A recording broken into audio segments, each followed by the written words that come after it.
Hey guys, Rob from Georgia here with you, aka VHS82 apostrophe, with another episode from the X-Files Season 3, Piper Maru, episode number 15. First drops February 9th, 1996. So 15, halfway into Season 3. Before you know it, we'll be wrapping up Season 3, looking on into Season... Can you believe it? Where's the time go? And about wrapping up Season 1 of... The Walking Dead as well. If you've noticed, little laundry cleaning, I guess, if that's an appropriate way to phrase it. Bit of laundry.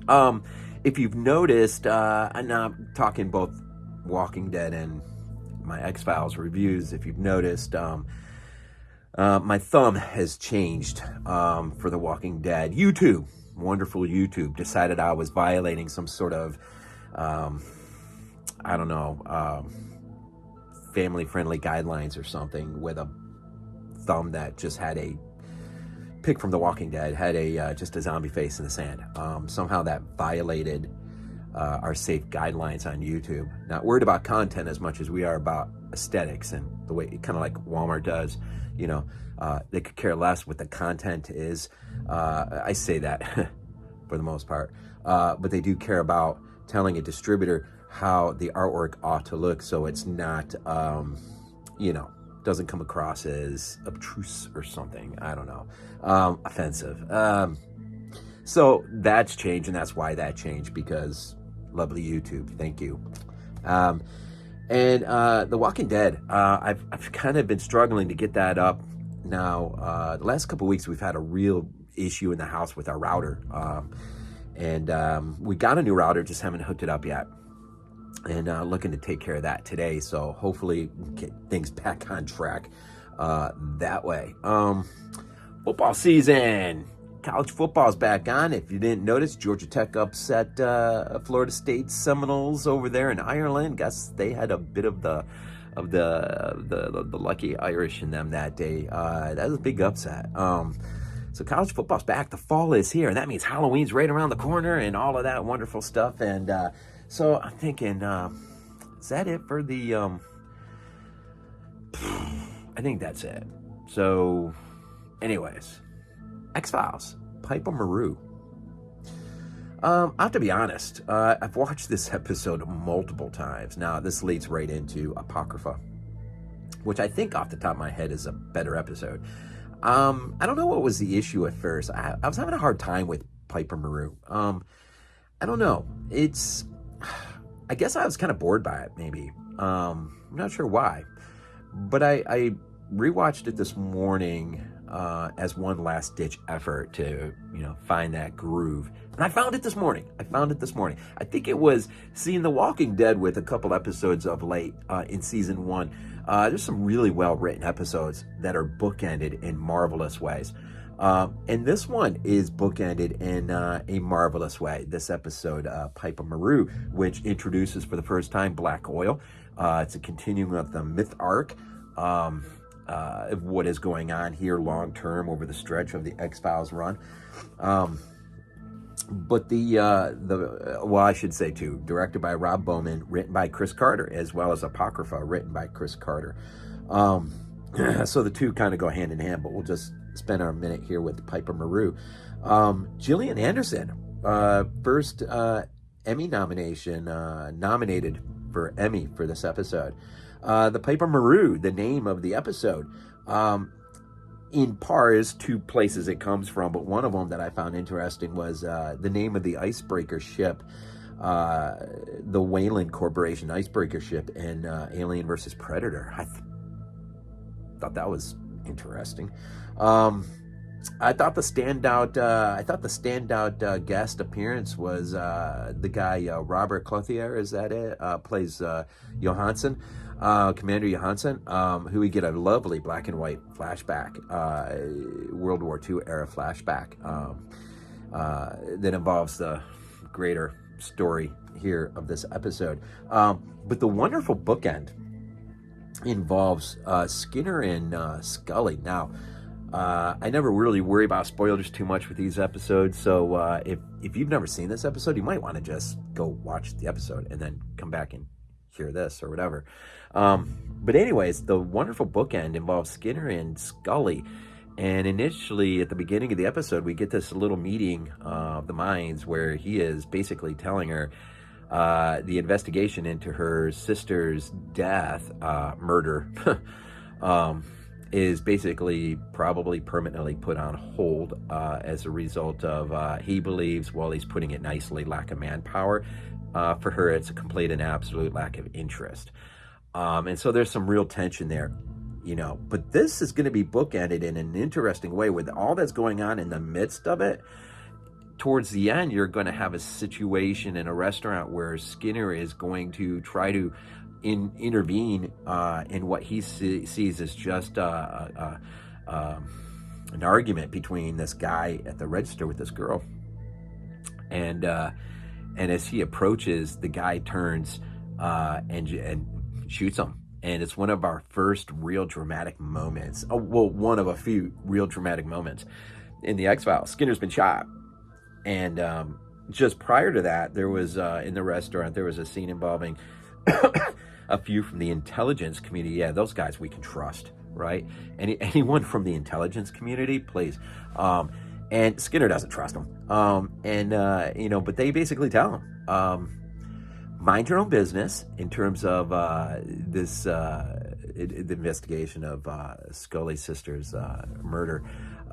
Mind your own business and make sure those under you, i.e. Mulder and Scully, mind their own business. A lot may be at stake for you. Now, they're nice and they just refer to his career, but much more is at stake as we find towards the end of this. And that is how Apocrypha will open up with the aftermath of Skinner's shooting, which it's nice. It's a nice bookend because the situation really involves something, although be it connected, more, well, for this moment, indirectly connected to what is really happening here at the moment. The essence of the show deals with a salvage company, French salvage company. They're trying to locate some, they're salvaging some planes from World War II era. And they send the guy down in this diving suit. This old, I say old-fashioned. It's not old-fashioned, but when I was a kid, you remember Scooby-Doo, the ghost in the diving suit. It's like, this big giant apparatus thing. And I always imagined as a kid, how awesome would it be? And I still think it would be awesome if you could climb into a suit like this, like maybe a suit that maybe resembles more of the suit from the book Starship Troopers, but be in a suit like this where you can just sort of with weights, or at least, walk off, from the beach of one side of the world, say, France or Spain, Portugal, whatever, just walk off into the beach and then literally just walk in this suit, walk on the bottom of the ocean, all the way till you come up, North Carolina or something. How awesome would it be just to walk across the ocean floor? All that you would see. Go back to the story. So when the diver, Clothier, goes down, he finds the plane. But he also finds a person in the plane who is still alive somehow, but we think it's the black oil, right, that's keeping this guy alive. But to think also, some guy just stranded in a plane at the bottom of the ocean, you imagine the things he saw. Maybe he didn't see anything. I don't know, but, possibilities, right? It's the X-Files. There's an accident of sorts. The black oil transfers itself from the plane to him.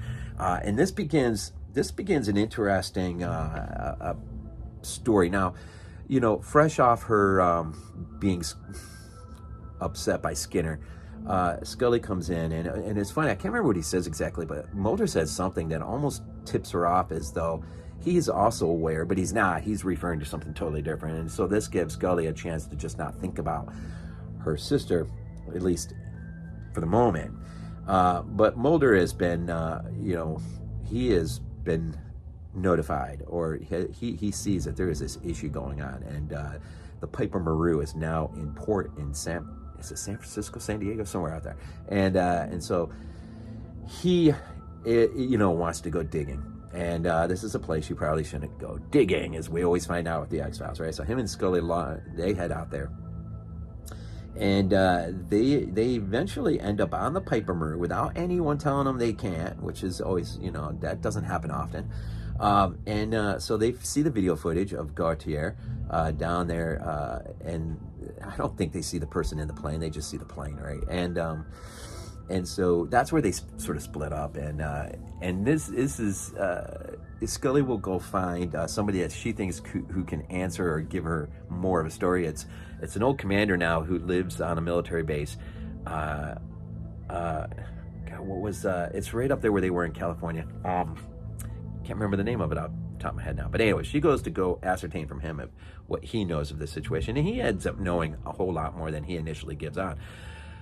Mulder goes to Gautier's residence, finds Gautier on the floor. What we had seen just earlier was Gautier's wife comes. She's all happy, I didn't, heard of the accident. I didn't know what was going on. Well, he, of course, Gautier has the black oil, right? He's looking for any connection that will, in the paperwork in his office, anything that will take him back or to the perhaps UFO. We get a little bit of an idea on Apocrypha. And well, Joan, his wife. Now, this is where I get a little confused, and maybe that was my problem initially. You got two women in here that resemble each other. Anyone else see this? I have a problem or create a little confusion here. Gautier's wife, Joan, comes home all happy. Well, there's a transference of black oil from Gautier to her. She knows, where to go to, Mulder, after dealing with Gautier and realize and want to, follow up the lead to this French shipping salvage company. He meets another girl, Geraldine. Geraldine is in the market of selling off government secrets. Now, he thinks the trail is with her. Little does he know, Joan is also trailing. We don't really see her much, and that's where things get confusing, at least for me. I got Joan and Geraldine confused an awful lot, and by the end of the episode, I was just like really super confused, like who's who, what is what, and I don't know. I know now. But it initially was a little tough. So Geraldine gets on a plane to head to Hong Kong, and Mulder heads off after her, thinking he's going to find what he needs to look for. Little does he know that he's going to run out in Hong Kong. He's going to run into Krychek, who's selling off secrets from that digital tape. Joan is also following after. Now, we may get I think we get a view of Joan sitting there, because Mulder hasn't met Joan yet, so he doesn't know what she looks like, although there was a picture on the wall in the house. And maybe that's why I got a little confused, because if that was Geraldine, Mulder should have seen her sitting there. Or actually, there's a scene later on when, after his little conflict with Krychek, so he ends up handcuffing Geraldine I think they're at a restaurant. He ends up handcuffing her. He takes her back to the hotel that I think they're staying at, or she's staying at. And of course, they get interrupted by Krychek. And they end up in a situation where she's on side of one door, he's on the side of the other door. While she's out in the hallway, she ends up getting shot by these other, probably intelligence guys, bad guys, French. I think they were French, actually. And so he's inside dealing with Krychek. Well, he, is able to get out of his handcuffs just in the nick of time. Well, Krychek's already gone. He goes after Krychek, chases him back to the airport. He's able to ambush him and then gain the upper hand. Tells him, go in the bathroom, wash up, and then we're on our way, because I want that digital tape. Now that, Geraldine is dead. And in that same hallway in the hotel, Joan shows up. So, I mean, things get... And it's like, wait a minute, did Geraldine just get... I just got the two women confused, right? I kind of forgot all about Joan, even though Joan gets the black oil. So while Krychek's in the bathroom, Mulder's outside. This is where Joan walks literally right by him.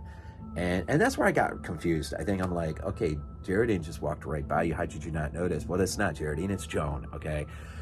Joan goes in there now. So she walks up to the stall next to Krychek. Of course, Krychek gets a big smile on his face, like, okay, I wasn't expecting this kind of a surprise. And of course, she hits him up on the black oil, another transference from her to him. So he comes walking out of the bathroom, and Mulder's like, he's like, feel any better? And Krychek, of course, camera's solely on him. Mulder's behind. You get to see his face, and of course he's like a new man. You see the black oil in his eyes, and we know Krychek is now infected with the black oil. So a lot of stuff just happening, sort of quick, and then like I said earlier, you end up in the end where Skinner ultimately is shot, and Scully is made aware of that, and of course that'll, I think if I remember right, that opens up Apocrypha, and so you kind of got that going on, along with chasing after other leads, and so yeah, it's interesting. Piper Maru is an interesting episode for sure. Maybe it's like they use the same house in House by the Cemetery as they did in Ghost House. And so when I was just a punk teenager, didn't really know the difference between some of the Italian movies I was watching. I was just learning. I got scenes from those two movies confused sometimes, and I think because they use the same house. It's not that they use the same girl, but man, they use two girls that really do look a lot like one another. And so if you're not really paying attention, you probably could get caught up into that a little too quickly. So anyways, but once all that is sifted and it does make things a little bit easier, a little more enjoyable. And it is a good episode. Don't get me wrong. It is pretty good. It's just this one, I don't know. This one I had to work at a little bit. I had to work. That's a great way to put it. I had to work at it in order to find my vibe with this. And so now that I have, move on into the Apocrypha next. So anyways, so there you go. Piper Maru, first of a two-parter that will extend the mythology arc just a little bit more with a few things that are new. And like I said, there was this nice little flashback that Commander Johansen gives to Scully. You got that whole situation going on, and you kind of get a flashback as he retells the story of what it was like to be in the sub that's also trying to be part of this salvage thing, at least in World War II era. Right, and all of this, apparently there is a UFO salvaged, although they don't really focus on that as much in this episode. I think that comes more the next episode, but that was a brilliant flashback, and I know I've left some stuff out, but it is kind of not convoluted in a bad way, but there is a lot going on here, so definitely check it out. Piper Maru, not a bad episode. Number 15, number 16, of course, Apocrypha, and we'll wander into that next. As always, and we got the Bills and we got the Dogs. We got football this coming weekend, of course, Labor Day weekend. It's my anniversary weekend, which is great. 32 years, man. 32 years and going. Got the Dogs in Clemson, and then the weekend after, the NFL opens up. So we're in a good spot here in the fall if you like football, but I'm sure most of you love Halloween or just the idea of the fall. It's living here in Georgia, just got to get these temperatures down. As always, we end these things off with Go Bills. This is not a dream. Not a dream. We might be useful to you.